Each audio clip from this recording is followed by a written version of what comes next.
Right. All right. All right. And welcome to Send Better Emails. Yeah. Episode something. We're running out of excuses to be rubbish. Yeah. Yeah. We're not improving quickly enough. No. Yeah. I said, just before we pressed record on this, I said to James, well, we're going to talk about website forms today. And James said, well, I hope we can keep this under 15 minutes because it's boring. And I want to prove him. And, well, hopefully, do I need to prove it wrong to the listener? Because the listener's clicked on this episode and it's called Website Forms. Maybe they don't think it is boring, but if you think it is boring, I'm going to convince you otherwise because this is important.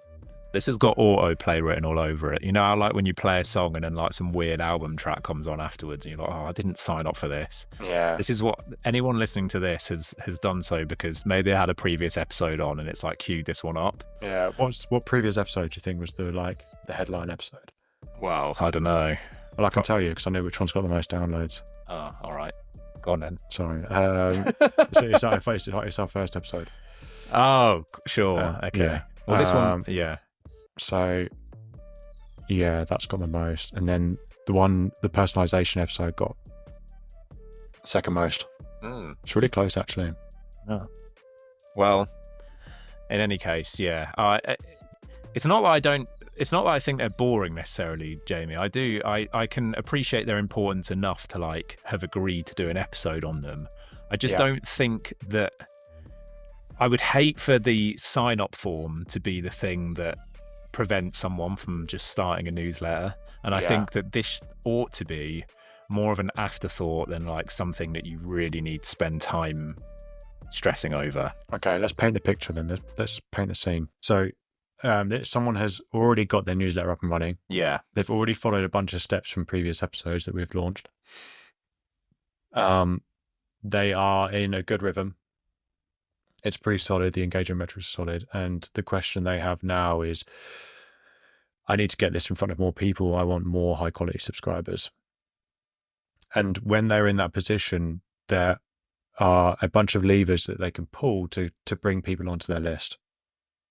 And I think before we pull many of those levers, what we want to make sure is the first one that we pull is our website forms, and to make sure that they exist, firstly, and that they're optimized, secondly. So if you find yourself in that position, great. But like James said, just because your website form isn't ready or isn't done or it's not on the horizon, that doesn't mean you should hold off launching a newsletter or getting newsletters sent.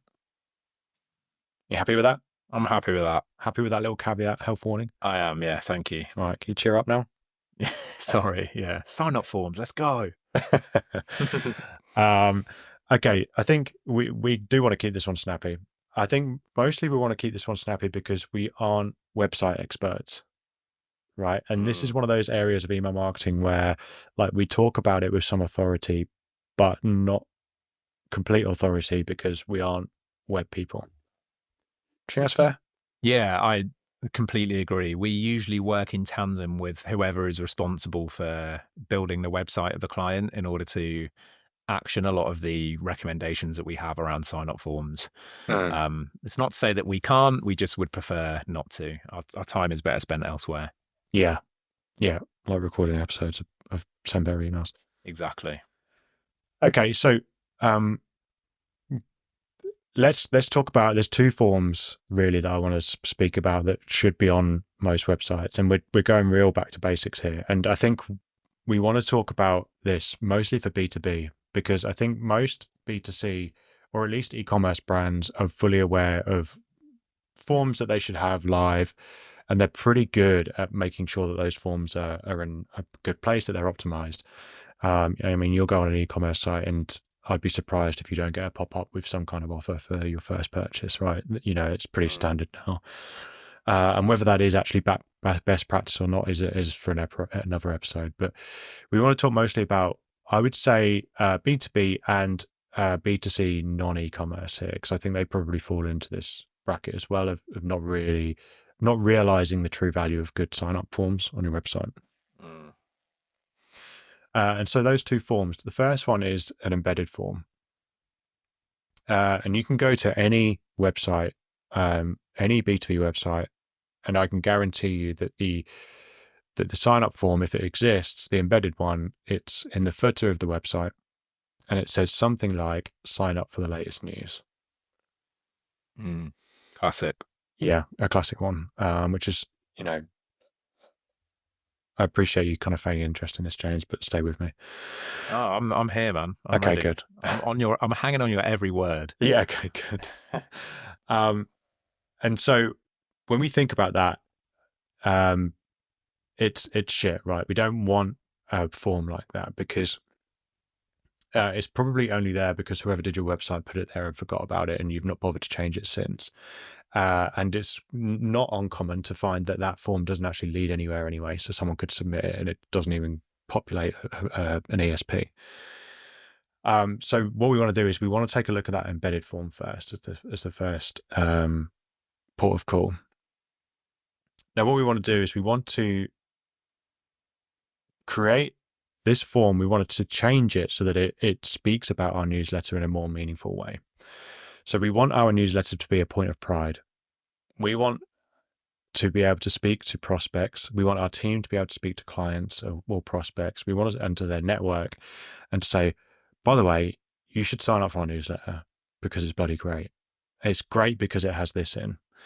And you're exactly the kind of person that would benefit from reading it, right? And if we can get our newsletter into a place like that, then all of a sudden, sign up for the latest news just isn't good enough. That's not a good enough or compelling enough headline for our form.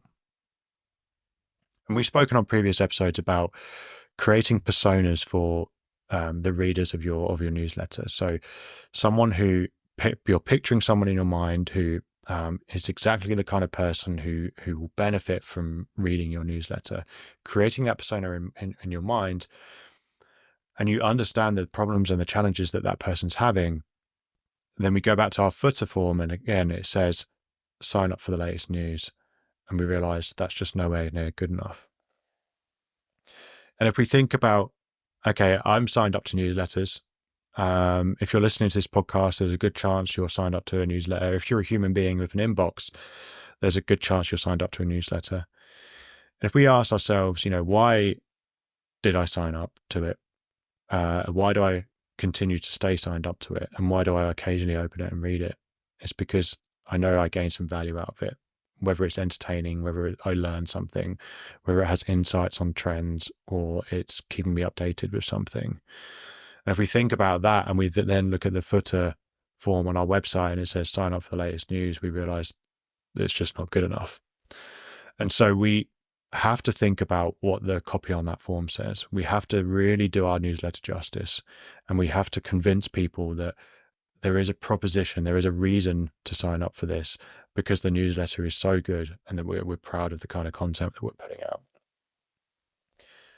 And so for us, I guess the best thing we can do is take an example of our own and say, okay, well, what does our footer form say? And I didn't check it prior to this podcast, and we hardly ever work on our website, so I hope it is in a good place. But the proposition for our email newsletter is something along the lines of weekly email tips, right? So that's what the proposition is. Every week we send out free email tips. It takes somewhere between 2 and 4 minutes to read or something, I think it says on the website. And there's an actionable tip every week in there. Okay, so we're being really descriptive of what our newsletter is. And so people know what to expect when they sign up. And when people know what to expect when they sign up, it means they're a better quality subscriber as well. One thing that I really like also, which actually isn't on our website, but we have them, so they should be, is a testimonial for your newsletter. If you can add some social proof in quotation marks of one of your readers that says, if you've encouraged people to reply, they might have replied to your newsletter before. And it might be something as simple as, really enjoyed this, Jamie, thanks. Or smashed it as always, Jamie, thanks. That's enough. We don't need this huge paragraph of testimony about how wonderful your newsletter is. The fact that someone's bothered to reply and say anything at all remotely positive is, you'll be in the top 1% of newsletter senders if you've had that. And so putting that short testimonial on a form, it would be awesome. And then the final thing I want to say about embedded forms, actually, no, there's two. There's I lied. The first thing is the button that says sign up doesn't need to say sign up. It can say anything. It can say something more convincing than sign up. So if we think if we're sending weekly email tips, it could say give me the tips, or send me the tips, or whatever it is. It doesn't need to be just sign up, because that's just the tip. Just the tip, yeah. Well done, James. That's your contribution for this episode. Well done. See you later, guys. It doesn't need to just say sign up, because if we see a footer form that says sign up for the latest news and the button says sign up, and then all of that stuff is wallpaper. It doesn't mean anything. People just glaze over when they read that, and it's not really making any impact whatsoever. So let's use the opportunity there to be more compelling with our copy. And the last thing I want to say about embedded forms is that it doesn't have to be in the footer on your website either. If everything is true about your newsletter that I've just described, if it's a compelling piece of content, if it solves people's problems, if it's valuable, if it's entertaining, and it's a point of pride for you, then why not put it further up? It could be a slim bar in the header that says, get this email once a week because it's great, and all of those reasons. And there's a testimonial in there. It could be in the middle of the page. It could be the main thing that's on your website. If you're putting as much effort and you believe in your newsletter as much as I've described, don't hide it in the footer.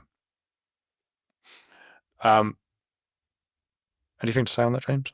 Yeah. So I think one important variable here, and one of the reasons why I think a lot of people who are designing their websites put the email entry form right at the bottom, is because if you listen to any landing page builder 101, it will say, choose one CTA that you want your audience to complete and focus exclusively on that CTA. So if your CTA is that you want your website visitor to fill out a contact form and get in touch with you about your services, that needs to be front and center. Forget email entry, forget about your newsletter. Shove it all down to the bottom, because front and center, you need people to fill out your contact form, right? And so to be devil's advocate, I would say that there is an excuse. There is a reason why someone might not want to put their email newsletter sign up above the fold if it's competing with another CTA that's really important. And the question here comes down to your business priorities. There are some agencies out there, we love these types of agencies, that have their newsletter sign up as the front and center CTA. It is the answer to the question, what do we most want our audience to do? And the answer is obviously sign up to our newsletter. They rate their newsletter so much that they think sending them through the newsletter funnel is the surefire way of turning website visitors into clients in the end. We, however, don't have our agency, our newsletter sign up front and center, and we are a newsletter agency. And so, there is a discussion here to be had about, okay, how important do we consider our newsletter? And if the answer is, all right, our newsletter is great, we do take pride in it, we do put thought and effort into the content, for sure the phrasing around your newsletter sign up CTA needs to be excellent, but the actual positioning of where it sits on your website might need to change. It might not be able to sit above the fold, because there might be other things that you need the website to do first. But that's where a different type of sign-up form comes. And Jamie, I don't know if you were intending to talk about this type of sign-up form, but this is where pop-ups comes in. And pop-ups are a great way, particularly exit intent pop-ups, which only show if the user is showing behavior that looks like they're going to exit the website. There's software that can then show a pop-up that will say, before you go, sign up to the newsletter. And so it's that Hail Mary attempt at retaining that website traffic before they clear off back into the abyss of the World Wide Web. So that is a way of if you're not the sort of business that wants to have your newsletter front and center because there are other priorities, consider an exit intent pop-up, something that pops up as a because ultimately the newsletter is your best chance of keeping some of that traffic that you've worked hard to get to your website, and most of it will just disappear. We don't know what your bounce rate is going to be, but it's likely to be quite high, and most of it's just going to disappear. If you can retain even 5% of that via a newsletter pop-up, that's a huge win, particularly if you're getting quite high numbers to your website. So Yeah. Your pop-up is therefore super important as well. Nice. Yeah, pop-ups were on the agenda. I think embedded was the first one. Pop-up is the second kind of website form that we wanted to talk about. And I think most of the things that we've said so far apply to pop-ups as they do embedded forms. And when we're talking about copy and we're talking about what they say, etc. James is right. Exit intent is nice. We also might want to think about a delay or showing up after someone's scrolled so far. Both of those work fine. What we don't want to do is make it pop up straight away because that's annoying, especially for mobile users. You get the cookie pop up and then you get the email pop up, and before you know it, you've thrown your phone in the bin or something because you can't even access the website. So we want to make sure that there's a delay there. We also want to make sure that it doesn't pop up on certain pages that we deem to be more important than grabbing a email sign up. And for the B2B market, there will be pages where nuances for different pages that would apply to different businesses. But I think universally, we don't necessarily want the pop-up to appear on the contact us page. If someone's clicked to that page, we don't want to get in the way of them getting in touch with us because that's what we want them to do. And so think about that. If we're going to have a pop-up, we don't want it popping up on over the top of something that's more important than just get an email sign up. So if you have a landing page for a webinar sign up, for instance, or an event sign up, maybe that's more important. You don't want a pop-up to get in the way. So make sure you exclude that pop-up from appearing on those pages. Nice. And yeah, I think the only other thing that I would say apart from those things is that if you have a sign up form and it's working as you expect, make sure you've got a welcome email. But we can't talk too much about welcome emails because then we're stealing content from a potential another episode. So yeah, when you're making that promise in your sign up, your pop-up or your embedded form, the welcome email is the thing that delivers that right off the bat. It's the thing that delivers on that promise. It gives that instant gratification to the person that's just signed up. So whether it's B2C and you're offering a 10% discount, the welcome emails where you give them the code, or if it's B2B and you're promising value, you deliver some value in the welcome email and you tell them what they're going to get moving forward, etc. So you reinforce, you minimize that chance of buyer's remorse or subscriber's remorse in this case, and you reinforce why it was a great decision for them to sign up with the welcome email. I want to finally just add gamification when it comes to sign-up forms, because this is it's technology that's been around for ages, but it's only recently being adopted by big email service providers, and more and more of them are adding gamified sign-up forms to their roster. So I think Klaviyo have recently done it, where they've introduced spin the wheel sign-up forms. So this is maybe more of a consumer-facing tactic, but I actually love it for B2B as well. So the simple premise is that you have a wheel, like a wheel of fortune, and there will be various rewards on this wheel. And for B2B, that might be a free audit of your account. It might be ebook that we've written. It might be a discovery call or something like that. There are loads of different ones that you could do. And you enter your email, then you hit spin and it spins the wheel, and then depending on what it lands on, you obviously get it, and there's a different welcome funnel for each thing that it lands on. So it's quite fun. I mean, people are smart enough to know that they're always going to win a prize, right? And it's slightly easier to think of really exciting prizes if you're in the B2C space, because you can theoretically give away free products, that maybe are only one in 1,000 times. Whereas for B2B, is someone going to be like that excited about an invite to a webinar that they can almost certainly get for free if they just look around your website? I'm not sure, but there is something compelling about spinning a wheel, just that taps into something about our human nature. And so actually, I think to a large extent, the actual rewards you're offering aren't that important. And there are reports that introducing a spin the wheel sign up versus just a regular sign up have over doubled sign up conversion rates for some websites. So that's one to look into. Like I say, it may be that your email service provider doesn't yet offer them. I imagine in the next year or so they will. So keep your eyes peeled, because they're becoming more and more popular, and for good reason. Nice. I think the only other thing I would say on that is quiz funnels are becoming more popular as well. So grabbing a sign up through a quiz funnel works really well for B2B.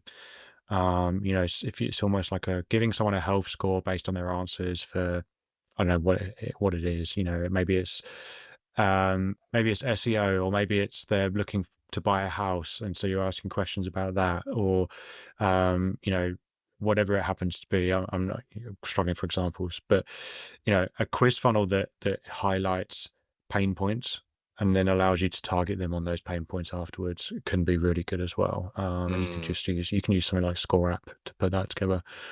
So yeah, that's another powerful way to grab not just email addresses, but you're grabbing more data points on people there as well. Definitely. And just like personality quizzes as well. Like, I think pain points are one thing. Another example, if you're struggling for pain points, just like, if you're trying to reach social media managers, what kind of social media manager are you? That kind of stuff. Like, you can also use Score Up for those. And yeah, it does work really well. Nice.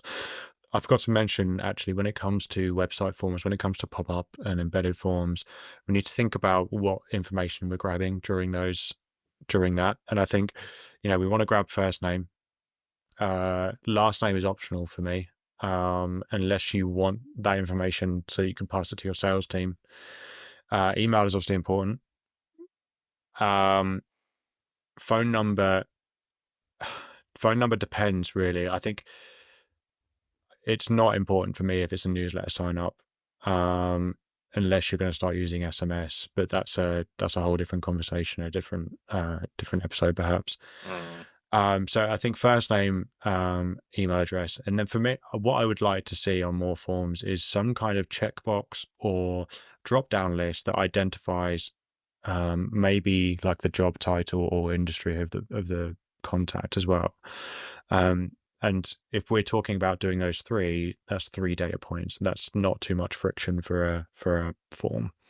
I would say if you're getting towards 4+, then you're going to start to impact your conversion rates. Yeah. And we want to think about, okay, well, I'm not just going to chuck job title or industry in there for no reason. I'm doing it because I know I'm going to use it in my email efforts. So if you don't feel like you're ready to use that yet, don't put it in. Just, minimize the friction, grab first name and email address. Yeah, totally. I think you're right. 3 is good. As you say, anything sort of 4 and above, you start to see some drop off. I think this is highly, highly dependent on who you're going for. So, if you are let's use social media management again, just because we've used it already. Let's say you're going for social media managers that work for brands. Let's say you're an agency that helps out that kind of demographic. You might ask something like, what is your Facebook following, or what platforms are you on, or what's your budget for social media management, or something like that. So or what size is your business? Like how much revenue do you do, or how many employees do you have? Like all of these different data points can be really helpful depending on how you're going to use it. And I think that's imperative. Every single question that you ask should be seen as another opportunity for them to not fill out the form. Yeah. So if you're asking it better be worth it for you. Yeah, absolutely. Okay, I accomplished my mission by making this a regular length episode pretty much. Well done. Yeah, it was good. It was juicier than I envisaged it might be. So Okay, nice. props. Should we do a very quick hot take?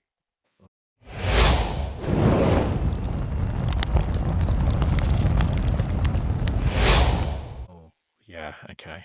Shall I go first? Yes, please. Okay. I'm just going to choose something that I've already said in the episode. And that's what we Classic. normally do for hot takes. Right? Yeah, true. Yeah, I think my hot take will be craft a really compelling header for your sign up form, and be more descriptive of your newsletter.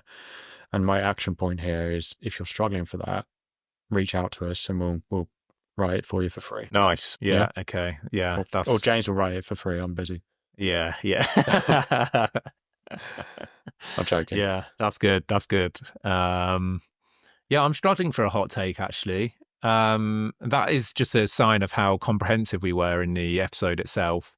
Yeah. I'm gonna say I'm gonna go back to simplicity here, not in terms of how much data you're asking for, but in terms of how the sign up forms actually look. I would say that there's a compulsion to try and add lots of little shiny bits to your pop-ups and your footer forms, and to add images and stuff like that, and mostly it's just clutter. There's no compelling evidence to suggest that any of this stuff actually, even that goes for testimonials as well, Jamie. I'm afraid, as much as I did really like your suggestion, I think for smaller lists it's quite helpful. There's no tangible evidence to suggest that like newsletter landing pages that have testimonials on actually perform better than those without. So all of which is to say, as with email design itself, sign up form design works on similar principles. So simplicity over complexity usually ends up with better performance. Nice. Cool. Not even a little testimonial? I liked your suggestion of a little testimonial. Yeah. Yeah. Okay. Yeah. That's fine. I'll be taking this up with you off air. No, James is right. Keeping it simple where we can. I think simple is compelling in a lot of ways. And I think the testimonial can be great if you're struggling for like other compelling pieces of information. I quite like the setup of having like underneath the button, like a bit of italic text underneath there. Maybe it can go in there. I'm not sure. Yeah, no, that would be the place to put it, I think. Yeah, definitely. for sure. So maybe even in the button, Jamie. Maybe a little find out why Candice loves these emails. Candice. It's one long button. Yeah. Where did Candice come from? I don't know. It just came out of nowhere. Do you know how shocked I'd be if we have a Candice listener? I mean, based on our listener stats, the odds of that would be astronomically small. I might ask ChatGPT how many Candices there are in the UK and work out that maths. Anyway, thanks for listening. It's been Send Better Emails. You know where to find us. Yeah. All right, bye. Cheers. Bye. Bye.